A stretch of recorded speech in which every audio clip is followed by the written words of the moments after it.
Hi అండి. అందరికీ నమస్కారం. Welcome back to my channel. ఈ వీడియోలో రిటైర్డ్ ఉద్యోగులకు అతి ముఖ్యమైనటువంటి తాజా సమాచారం విడుదల. దీనికి సంబంధించిన పూర్తి వివరాలైతే ఈ వీడియోలో తెలుసుకుందాము. వీడియో అయితే ఎక్కడే గానీ స్కిప్ చేయకుండా ఎండ్ వరకు చూసేయండి. అప్పుడే ఇన్ఫర్మేషన్ పూర్తిగా అర్థమవుతుంది. అలాగే వీడియో చూస్తున్న ప్రతి ఒక్కరు వీడియోకి లైక్ చేయండి ఫ్రెండ్స్. ఈ వీడియోని తోటి పెంచిన మిత్రులతో అయితే షేర్ చేయండి. కొత్తగా మన ఛానల్ చూస్తున్న వారు ఇంకా ఎవరైనా సబ్స్క్రైబ్ చేసుకోకపోతే వెంటనే మన ఛానల్‌ని సబ్స్క్రైబ్ చేసుకోండి. సబ్స్క్రైబ్ చేసుకోవడం వల్ల నేను చేసే ప్రతి ఒక్క వీడియో మీ వరకు రీచ్ అవుతుంది. సో, ఇక ఆలస్యం చేయకుండా వివరాల్లోకైతే వెళ్ళిపోదాము. ఫ్రెండ్స్, ఇక విషయానికొచ్చినట్లయితే మన సమాజంలో రిటైర్ అయినటువంటి ఉద్యోగులను గమనిస్తే ఒక వింత పరిస్థితి కనిపిస్తుంది. సో, వారి యొక్క బ్యాంక్ ఖాతాల్లో లక్షలు, కోట్లలో డబ్బుంటుంది. కానీ వారి జీవన శైలిని చూస్తే మాత్రం వారు అత్యంత పేదవారిలాగా కనిపిస్తారు. దీనికి కేవలం పొదుపు అని అనుకుంటే పొరపాటే. దీని వెనుక ఒక లోతైన మానసిక స్థితి దాగి ఉంది. దీనిని ఆర్థిక నిపుణులు స్విచ్ ఫెయిల్యూర్ అనైతే పిలుస్తూ ఉన్నారు. అంటే జీవితాంతం కేవలం కష్టపడటం, సంపాదన పెంచుకోవడం మాత్రమే నేర్చుకున్న వీరు ఆ సంపాదనతో ఎలా సుఖపడాలో, ఆ డబ్బును ఎలా అనుభవించాలో పూర్తిగా మర్చిపోయారు. ఇది ఒక తరం ఎదుర్కొంటున్న మానసిక సంఘర్షణ అనైతే చెబుతున్నారు నిపుణులు. మరి ఇంకా నిపుణులు ఏం చెప్తున్నారంటే ఒక ఉదాహరణ ద్వారా చెప్పుకుందాము. సో, మే నెల మండుటెండట్లో ఒక రిటైర్డ్ మేనేజర్ తన గదిలో ఉక్కపోతతో చెమటలు కక్కుతూ నిద్ర లేచాడు. ఆ గదిలో అత్యంత ఖరీదైన బ్రాండెడ్ ఏసీ ఉంది. దాని రిమోట్ కూడా ఆయన పక్కనే అందుబాటులో ఉంది. కానీ ఆయన ఆ ఏసీని కేవలం గంట మాత్రమే నడిపించి ఆపేస్తాడు. శరీరం వేడికి తల్లడిల్లుతున్న మనసు మాత్రం కరెంటు బిల్లు దండగ కదరా బాబు అని అయితే హెచ్చరిస్తుంది. అంటే ఏసీ ఇచ్చే చల్లదనం కంటే కరెంటు బిల్లు పట్ల ఉండేటటువంటి భయమే ఆయనను ఎక్కువగా అయితే పాలిస్తోంది. ఇదే మన తరం రిటైర్డ్ వ్యక్తుల అసలు సిసలైన కథ. వారి ఆస్తుల పరంగా వారు మహారాజులు కావచ్చు. కానీ నిత్య జీవితంలో మాత్రం వారు దారిద్రవ్యాన్ని అనుభవిస్తూ ఉంటారు. డబ్బు ఉన్నా కూడా దాన్ని ఖర్చు చేయలేకపోయే ఈ యొక్క దీనమైన స్థితినే స్విచ్ ఫెయిల్యూర్ అని అంటారు. అయితే ఈ వ్యక్తులలో మెదడులో ఉండేటటువంటి సేవింగ్ అనే స్విచ్ దశాబ్దాల కాలం క్రితము ఆన్ అయిపోయింది. అది ఇప్పుడు పూర్తిగా తప్పుదోవ పట్టింది. అది స్విచ్ ఆఫ్ అవ్వటానికి నిరాకరిస్తోంది. దీనికి కారణం వారి చిన్నతనంలో చూసిన కొరతలే. ఆ రోజుల్లో రేషన్ కార్డు కోసం గంటల తరబడి క్యూ లైన్‌లలో నిలబడటము, ఒక ల్యాండ్‌లైన్ కనెక్షన్ కోసం ఏళ్ల తరబడి నిరీక్షించడము, ఒక బజాజ్ స్కూటర్ కోసం 5 ఏళ్లు వెయిటింగ్ లిస్ట్‌లో ఉండటం వంటి పరిస్థితులు వారిని నిరంతరం అప్రమత్తంగా ఉంచాయి. అటువంటి కష్టకాలంలో పెరిగిన వారికి పొదుపు అనేది కేవలం ఒక అలవాటు కాదు. అది జీవిత పోరాటంలో ప్రాణాలను కాపాడుకోవడానికి వాడినటువంటి ఒక ఆయుధం. ఆ భయం వారి రక్తంలో కలిసిపోయింది. సుమారు 40 ఏళ్ల పాటు ఒకే చొక్కాను కాలర్ అరిగిపోయేదాకా వేసుకున్న రోజులు వారివి. ఆటో ఛార్జీలో రూ. 5 మిగిల్చుకునేందుకు కిలోమీటర్ల కొద్దీ ఎండలో నడిచిన వ్యక్తులు వారు. పిల్లల చదువు కోసమో, కూతురు పెళ్లి కోసమో తన చిన్న చిన్న కోరికలను, సుఖాలను ఎప్పుడో బలి చేశారు. ఫలితంగా ఈరోజు 68 ఏళ్ల వయసులో వారికి అప్పుల్లేని సొంత ఇల్లు ఉంది. బ్యాంకులో 3,00,00,000కు పైగా ఫిక్స్డ్ డిపాజిట్స్ ఉన్నాయి. ఆర్థికంగా వారు గొప్ప విజేతలుగా నిలిచారు. కానీ సమస్య ఏమిటంటే 40 ఏళ్లుగా మెదడులో పొదుపు చెయ్యి అనే ప్రోగ్రామ్ అయితే చేయబడి స్విచ్ ఇప్పుడు రిటైర్ అయ్యావు కదా! ఇంకా ఖర్చు చెయ్యి అని చెప్తున్నా మారటం లేదు. అది అక్కడే జామ్ అయిపోయింది.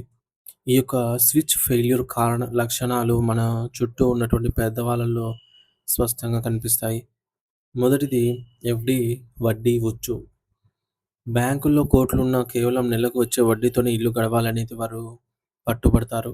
పొరపాటున కూడా అసలు మొత్తాన్ని, ప్రిన్సిపల్ అమౌంట్‌ను ఎప్పటికీ ముట్టుకోరు. ఆ డబ్బు తీస్తే ఏదో మహాపాపం చేసినట్టు, ప్రాణం పోతున్నట్టు భయపడిపోతారు. రెండవది ఆరోగ్య విషయంలో వెనుకంజ. మోకాళ్ళు అరిగిపోయినా, నడవలేకపోతున్నా, కంటి పొరలు వచ్చి చూపు మందగించినా ఇప్పుడేం అంత అర్జెంట్ లేదులే, నెట్టుకుపోదాం అని లక్షల ఖర్చుకు భయపడి ఆపరేషన్లను వాయిదా వేసుకుంటారు. జేబులో డబ్బున్నా శరీరానికి అవసరమైన చికిత్స చేయించుకోవడంలో వారి మనసు ఒప్పుకోదు. ఇక ప్రయాణాల విషయంలో గూడా ఇదే ధోరణి కనిపిస్తోంది. సో, 70 ఏళ్ల వయసులో శరీరానికి విశ్రాంతి అవసరమని తెలిసినా సరే ఏసీ కోచ్ వద్దు అని స్లీపర్ క్లాస్‌లోనే ప్రయాణిస్తారు.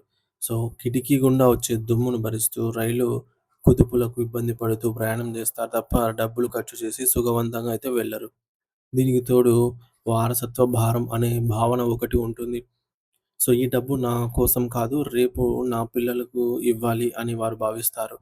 నిజానికి వారి పిల్లలు సాఫ్ట్‌వేర్ ఉద్యోగాలతో లక్షల్లో సంపాదించి సెటిల్ అయి ఉండవచ్చు. వారికి ఆ ఆస్తి అవసరం లేకపోయి ఉండవచ్చు. కానీ, ఈ తండ్రి మాత్రం తన పస్తులు ఉంటూ ఆ డబ్బును పిల్లల కోసం దాచిపెడతాడు. దీని వెనుక ఉన్నటువంటి అసలు భయం ఏమిటంటే, నేను ఎక్కువ కాలం బ్రతికేస్తే అనే ఆందోళన. రూపాయి విలువ పడిపోవడం వీరు కళ్ళారా చూశారు. ఒకప్పుడు రూ. 100తో సంచి నిండా సామాన్లొచ్చేవి. ఇప్పుడు రూ. 1000 పెట్టినా సరే సంచి నిండడం లేదు. ఈ యొక్క ద్రవ్యోల్బణాన్ని చూసి వారికి ఒకటే భయం. ఒకవేళ నేను 90 లేదా 100 ఏళ్ళు బతికితే అప్పటికి 3,00,00,000 సరిపోతాయా? హాస్పిటల్ ఖర్చులు పెరిగిపోతే నా పరిస్థితి ఏమిటి? అనే అతి జాగ్రత్త వారిని పీడిస్తోంది. ఈ క్రమంలో వారు ఊహించని భవిష్యత్తు కోసం సిద్ధపడతారు గానీ, చేతిలో ఉన్న అద్భుతమైన వర్తమానాన్ని పూర్తిగా కాలరాసుకుంటారు. ఈ కథకు ముగింపుగా చాలా విషాదంగా అయితే ఉంటుంది. కష్టపడే వయసులో సుఖాలన్నీ త్యాగం చేశారు.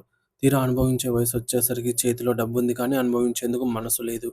దానికి శరీరం కూడా సహకరించడం లేదు. చివరికి వారు కన్ను మూసాక బ్యాంకులో భారీ బ్యాలెన్సులు, బీరువాలో ఎప్పుడూ వేసుకోని పట్టు చీరలు, లాకర్‌లో మురిగిపోయిన బంగారం, మనుషులు లేని ఇల్లు మిగులుతాయి.